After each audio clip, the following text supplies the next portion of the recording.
Ladies and gentlemen, welcome back to the CSTV. I'm your host, Kathleen Gatundu, Madam CS, and this is the Striker. Stay tuned and have it true and true. The Striker today, we are going to look at Ruto's top secret meeting with the members of parliament from ODM, from the Nyanza region, literally Raila's backyard. Now, they say smart people read the Star, and I read the Star. And the Star actually is reporting that Ruto on Tuesday had a top secret meeting between with the members, ODM members of parliament from Nyanza. This was one of the top secret meetings because it started at 7 p.m. and went to late night. But at the same time, there was no photo that has been leaked or was taken in that particular meeting. And it was a very, very important meeting because remember, the members of parliament were in Mombasa for the East Africa Parliamentary Games, you understand? But the members of ODM were told that they should be able to take the next flight and come to Nairobi. So it was an urgent, important meeting. And one could wonder actually, why is Ruto having this top secret meeting with the ODM members from Nyanza? But it's important that we know that this is not the first time Ruto is having meetings with the members of parliament. It started with having a meeting with the members of parliament from the coastal part of Kenya. But remember, it's also Odinga's stronghold, that is ODM.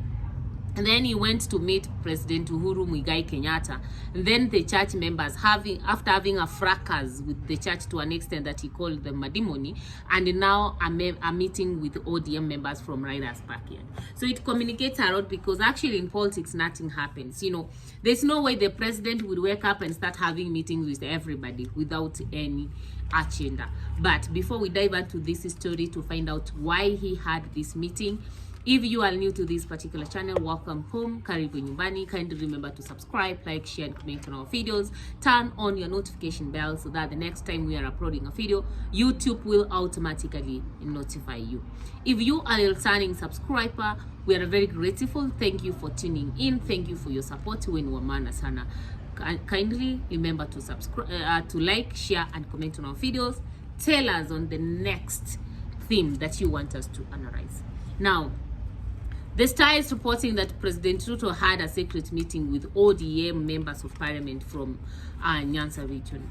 And this meeting comes after Ruto met with President Uhuru Muigai Kenyatta in his home at Njaweri Gatundu constituency, and a meeting with the church leaders after actually has had a very big fracas and clash with the church after the church called him in terms of the issues that are facing Kenyans at this particular time.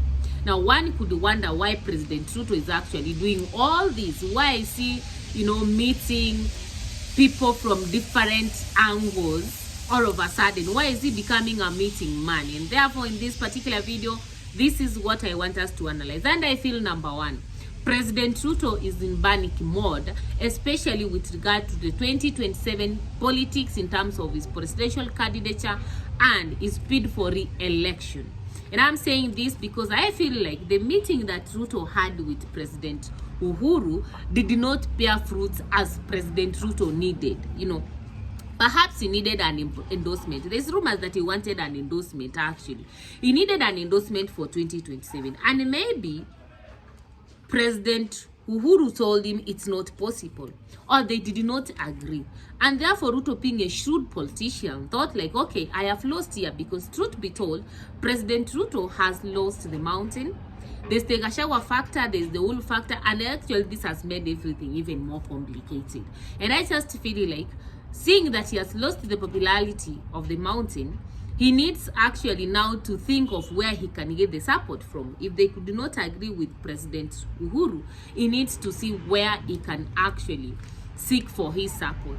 And I feel like, and I know that actually, the re-election of President Ruto in 2027 is actually dependent on ODM, that is dependent on Raila to deliver actually votes from Nyanza, Western, and the coast, basically from ODM conventional strongholds.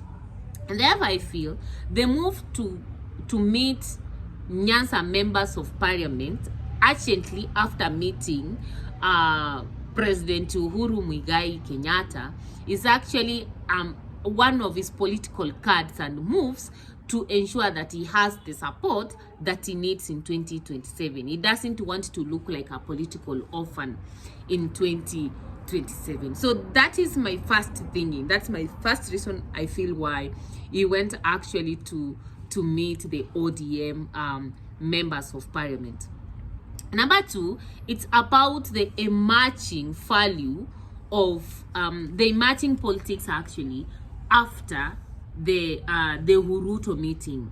You know, for a long time before we saw Uhuru actually kind of coming actively into Kenyan politics, ODM knows that they are very valuable and important to President Ruto. You understand? And now with Uhuru coming into the picture, or Ruto going to meet Uhuru actually brought a different actor into the equation actually.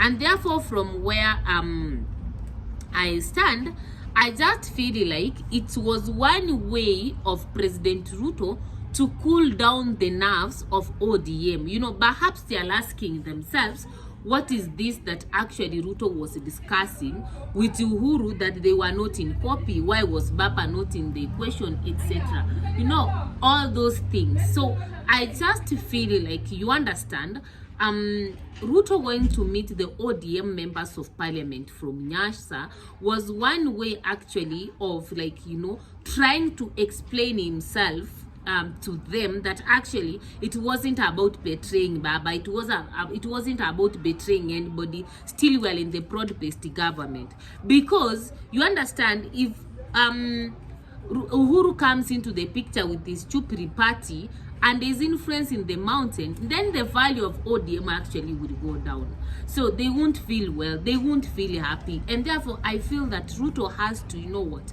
to bring them karibu, you know, si kubaya, sichawa sariti. So that is my second reason I feel Ruto rushed to have that meeting with the ODM members of parliament from Raila's backyard.